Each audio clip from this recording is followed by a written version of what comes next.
ورحمۃ اللہ وبرکاتہ۔ الحمدللہ رب العالمین، الصلاۃ والسلام علی سید الانبیاء والمرسلین نبینا محمد وعلی آلہ وصحبہ اجمعین، اما بعد۔ سب سے پہلے تمام قسم کی حمد و ثنا اللہ رب العالمین ہی کے لیے ہے، جو سارے جہان کا خالق و مالک اور پالنہار ہے۔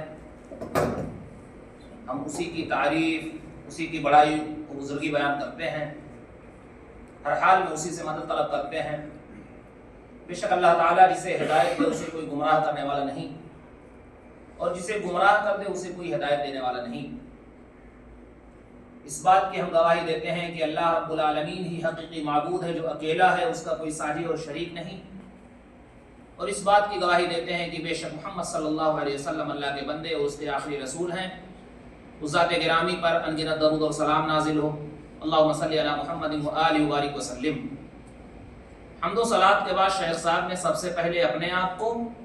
اور ہم تمام لوگوں کو اللہ رب العالمین سے حقیقی معنوں میں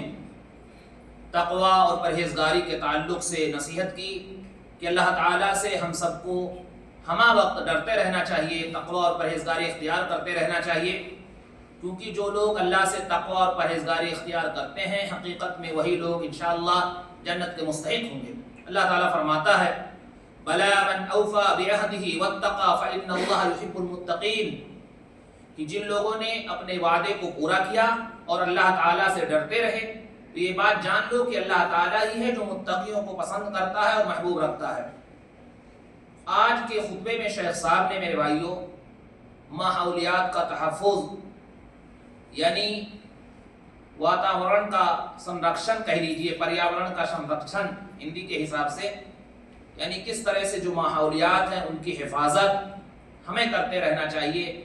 قرآن و سنت میں اس تعلق سے کیا رہنمائی ہے، شیخ صاحب نے آج کے خطبہ میں بہت ہی اہم روشنی ڈالی ہے۔ تو میرے بھائیوں، ماحولیات کا تحفظ اگر آپ دیکھیں تو مذہب اسلام نے تمام چیزوں کی طرف رہنمائی کی ہے، کوئی ایسی چیز نہیں ہے جس کی طرف مذہب اسلام نے رہنمائی نہ کی ہو۔ ان میں سے ایک چیز یہ ہے جو ماحولیات ہے، جو پریاورن ہے، اس کی حفاظت کیسے ہم کریں۔ اللہ تعالیٰ قرآن میں فرماتا ہے وَلَا تُفْسِدُوا فِي الْأَرْضِ بَعْدَ إِصْلَاحِهَا، کہ تم زمین میں فتنہ اور فساد نہ مچاؤ اس کی اصلاح کے بعد، یعنی جب حالات اس کے صحیح ہیں، درست ہیں، تو اس میں خرابی نہ پیدا کرو۔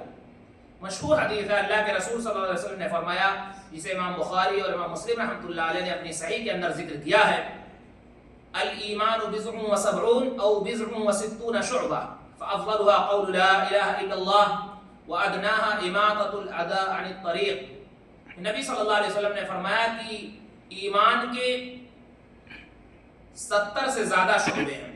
یا بعض روایت میں کہ 60 سے زیادہ شعبے ہیں، جس میں سب سے افضل یہ ہے کہ لا الہ الا اللہ آدمی کہے، یعنی اس بات کی گواہی دے کہ اللہ کے علاوہ کوئی حقیقی معبود نہیں اور محمد صلی اللہ علیہ وسلم اللہ کے رسول ہیں۔ اور دوسری چیز جو سب سے آخری ہے وہ یہ ہے اماطۃ الاذى عن الطریق، کہ راستے سے تکلیف دہ چیز کا ہٹا دینا۔ راستے میں بہت ساری تکلیف دہ چیزیں ہیں، جیسے کانٹا وغیرہ ہے، پتھر وغیرہ ہے، یا ایسے موذی چیزیں ہیں جو انسان کو نقصان پہنچا سکتی ہیں، ان تمام چیزوں کو ختم کر دینا باعث اجر و ثواب ہے۔ اس کے مقابل میں حدیث میں سخت مناہی آئی ہے اور سخت وعید آیا ہے کہ جو لوگ زمین کو خراب کرتے ہیں، مطلب یہ ہے کہ اس میں کوڑا کرکٹ ڈال دیں، گندگی پھیلا دیں، یا اس طرح سے ایسی چیز جو انسانوں کو باعث تکلیف ہو، اللہ تعالیٰ نے اسی تعلق سے بتایا وَلَا تَعْثَوْا فِي الْأَرْضِ مُفْسِدِينَ، کہ تم زمین میں فساد نہ پھیلاؤ، زمین کو خراب نہ کرو۔ مشہور حدیث میں اللہ کے رسول صلی اللہ علیہ وسلم نے فرمایا کہ 3 چیزیں انسان جب کرتا ہے تو لوگ اس پر لعنت کرتے ہیں۔ اس میں سے ایک یہ ہے کہ جو عام راستے ہیں، سنسادھن ہیں، اس میں پیشاب کرنا، پاخانہ کر دینا، یا اسی طرح سے جو راستے ہیں جس سے لوگ گزر رہے ہیں اس پر، یا پانی وغیرہ میں، اور جو سائے دار چیزیں ہیں، جگہیں ہیں، وہاں پر پیشاب کرنا، یہ سخت منع ہے۔ لیکن بہت سارے لوگ دیکھتے ہیں کہ خاموشی ہے، کوئی نہیں ہے، تو اس میں گندگی پھیلا دیتے ہیں، یہ بہت بڑا گناہ ہے۔ لہٰذا اللہ کے رسول صلی اللہ علیہ وسلم کے فرمان کے متعلق یہ ہوا کہ ایسی لعنت والی چیزیں جسے دیکھ کر ہر کوئی ایک دوسرے پر لعنت کرے کہ کس نے یہاں پر گندگی پھیلا دی، اس سے سخت بچنے کی ضرورت ہے۔ اسی طرح سے اس کی تشریح احادیث میں اس طرح سے آئی ہے کہ انسان پاخانہ پیشاب کر دے ایسے جگہوں پر جہاں لوگ خاص طور پر ان کو ضرورت ہوتی، جیسے پانی ہے، عام طور پر وہاں سے گزر ہوتا ہے، پانی لیتے ہیں، پیتے ہیں، وضو وغیرہ کرتے ہیں، یا ویسے بھی استعمال کرنے کی چیزیں ہوتی ہیں، یا جو راستے ہیں جہاں سے آدمی کا گزر ہوتا ہے، یا سائے دار درخت جہاں مسافر بیٹھتے ہیں، آرام کرتے ہیں یا نہ بھی بیٹھیں، تو ایسے جگہوں پر اگر کوئی گندگی پھیلاتا ہے تو یہ بہت بڑا گناہ ہے۔ اسی طرح سے فساد کی جڑوں میں سے یہ ہے کہ جو ماحولیات کی چیزیں ہیں اس میں سے یہ بگاڑ کیا جائے، جیسا کہ حدیث میں آتا ہے کہ اللہ کے رسول صلی اللہ علیہ وسلم نے فرمایا ما من انسان يقتل عصفورا فما فوقها بغیر حقها الا سأله الله عز وجل عنها يوم القیامہ، کہ کوئی بھی انسان اگر کسی ایک چڑیا کو، پرندہ کو بھی بغیر حق کے اسے قتل کر دیتا ہے تو یہ بھی گناہ ہے اور قیامت کے دن اس سے پوچھا جائے گا۔ تو اس طرح سے بہت لوگ جو کچھ زہر وغیرہ یا بہت ایسی چیزیں رکھ دیتے ہیں، جانور پرندے مر جاتے ہیں، ہلاک ہو جاتے ہیں، یقیناً بہت ہی زیادہ گناہ کا ارتکاب کرتے ہیں، ایسے لوگوں کو بچنا چاہیے۔ دوسری حدیث میں ہے کہ اللہ کے رسول صلی اللہ علیہ وسلم نے فرمایا جس کسی نے کوئی ایسا درخت جو سائے دار تھا، جس سے لوگ فائدہ اٹھا رہے تھے، اگر اسے کاٹ دیا تو اس کا بھی اسے گناہ ملے گا، اور یہ گناہ بسا اوقات اسے جہنم میں لے جانے کا سبب بنے گا۔ تو وہ راستے میں جو درخت ہیں جس میں لوگ بیٹھتے ہیں اور اسی طرح سے سایہ اختیار کرتے ہیں، سکون اختیار کرتے ہیں، ایک تو تھوڑی دیر پہلے یہ بات گزری کہ وہاں پر پیشاب پاخانہ کرنا کتنا بڑا گناہ، ساتھ ہی ساتھ اس کو ہٹا دینا، ختم کر دینا کہ تاکہ لوگ یہاں نہ بیٹھیں یا اس طرح سے اس سے فائدہ نہ اٹھائیں، یہ بھی بہت بڑا گناہ ہے۔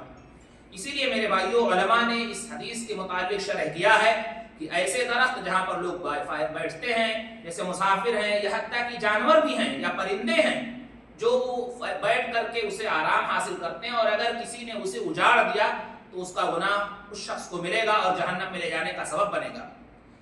اور ساتھ ہی ساتھ ماحولیات کے تحفظ کے تعلق سے شیخ صاحب نے یہ بھی قیمتی نصیحتیں کی کہ اللہ کے رسول صلی اللہ علیہ وسلم نے فرمایا، جو مشہور حدیث ہے،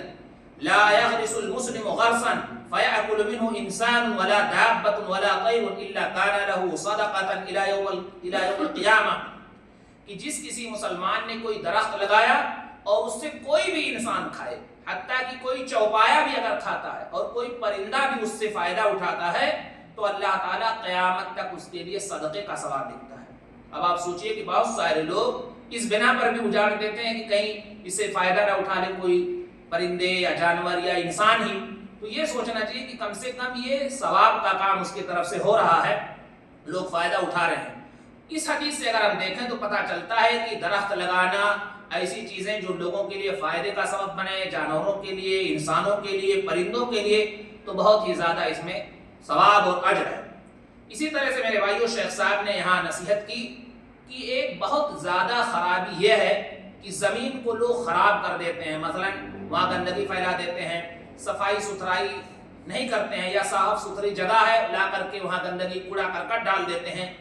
حتیٰ کہ یہ پارکوں میں، راستوں میں، یا جہاں پر لوگ چلتے ہیں، یہ تمام کی تمام چیزیں بہت قبیح ہیں اور یہ بھی باعث لعنت ہیں۔ اللہ کے رسول صلی اللہ علیہ وسلم نے فرمایا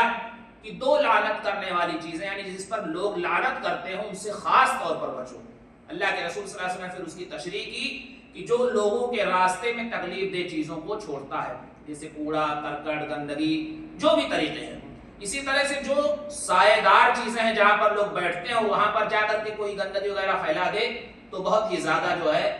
باعث لعن ہے، یعنی لعنت کی چیز ہے، اور اس سے ہم تمام لوگوں کو بچنا چاہیے۔ کئی ایسی چیزیں، خاص طور پر دوسری حدیث کے اندر جو واضح طور پر ہے، اسی طرح سے جہاں لوگ گزرتے ہیں وہاں پر کوئی استنجا کر دے، پاخانہ کر دے، گندگی پھیلا دے، تو یہ بھی بہت ہی بڑا جو ہے گناہ کا باعث ہے، اور لوگوں کے لیے جو لعنت کرنے کی ایک سبب بھی ہوتی ہے کہ لوگ لعنت کرتے ہیں، اس سے بچنا چاہیے۔ ایک دوسری حدیث میں ہے کہ اللہ کے رسول صلی اللہ علیہ وسلم نے فرمایا کہ جس کسی نے کسی کو تکلیف پہنچانے کا سبب بنا یا تکلیف پہنچایا تو اللہ تعالیٰ اس کے لیے بھی قیامت کے دن اسے تکلیف دے گا اور اسے سزا دے گا. لہٰذا ایسی چیزیں، ایسے باعث تکلیف ہم نہ بنیں کہ کسی چیز کو تکلیف پہنچائیں، کسی چیز کی تکلیف کا ذریعہ بنیں، ہمیں بچنا چاہیے. اسی متعلق شیخ صاحب نے ایک حدیث ذکر کی کہ اگر ہم نیکی کرتے ہیں اور اگر گندگی یا ایسی چیزوں کو، تکلیف دہ چیزوں کو راستے سے ہٹا دیتے ہیں تو جنت میں جانے کا سبب بھی ہے. مشہور حدیث ہے جسے امام بخاری اور امام مسلم رحمۃ اللہ علیہ نے ذکر کیا ہے کہ ایک شخص جنت میں صرف اس لیے داخل ہوا کہ کانٹے دار چیزیں جو ہیں، کچھ درخت کی چیزیں جو راستے میں پڑی ہوئی تھیں اور اس نے ہٹا دیا. دوسرے لوگوں نے جو راستے چل رہے تھے اس سے شکریہ ادا کیا تو وہ شخص اس لیے جنت میں جانے کا مستحق ہو گیا. تو ہم لوگوں کو اگر دیکھنا چاہیے کہ اگر پتھر ہے یا کوئی کانٹے دار چیزیں ہیں جس سے لوگوں کو نقصان پہنچ سکتا ہے تو اسے ہٹا دینا چاہیے. ایک دوسری حدیث میں اللہ کے رسول صلی اللہ علیہ وسلم نے فرمایا کہ ایک شخص کو دیکھا کہ وہ جنت میں خوشی میں الٹ پلٹ رہا ہے، خوب خوش ہے، اور بتایا گیا کہ وہ شخص صرف اس لیے کہ وہ راستے سے تکلیف دہ چیزوں کو ہٹا دیا کرتا تھا، اس لیے اللہ تعالیٰ نے اسے جنت میں جگہ دیا. تو اس طرح کی کئی حدیثیں ہیں. ان تمام چیزوں اور احادیث کے پیش نظر یہ بات معلوم ہوتی ہے کہ ہم تمام لوگوں کو چاہیے کہ ماحولیات کی حفاظت کریں، اس کا تحفظ کریں، ساتھ ہی ساتھ جو پریاورن ہے اس کی سنرکشن، اس کی حفاظت، دیکھ بھال، یہ تمام چیزیں ہم تمام لوگوں پر ایک ذمہ داری ہے اور یہ تمام کی چیزوں کو ہمیں اپنانا چاہیے تاکہ ہم صحیح سے خوش رہیں، دوسرے لوگوں کے لیے خوشی کا سبب بنیں اور کسی کے لیے تکلیف کا سبب نہ بنیں. یہی سب چیزیں شیخ صاحب نے نصیحت کی ہیں. اس میں ایک چیز شیخ صاحب نے یہ ذکر کیا ہے کہ علامہ ابن عثیمین رحمۃ اللہ علیہ نے کہا ہے کہ جب معمولی تکلیف دہ چیزیں جو ظاہر جسے ہم دیکھتے ہٹا دینا اتنا ثواب ہے، تو معنوی چیز بھی اگر کوئی مسلمان کو یا کسی کو تکلیف پہنچاتا ہے اور اس کی تکلیف میں وہ ایک سبب بن جاتا ہے کہ اس تکلیف کو روک دے تو وہ بھی اس کے لیے باعث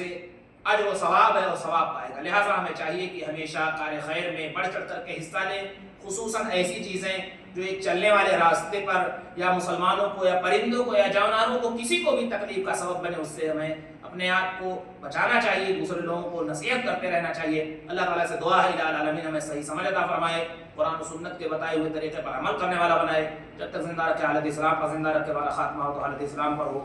آمین رب العالمین. وآخر دعوانا الحمدللہ رب العالمین.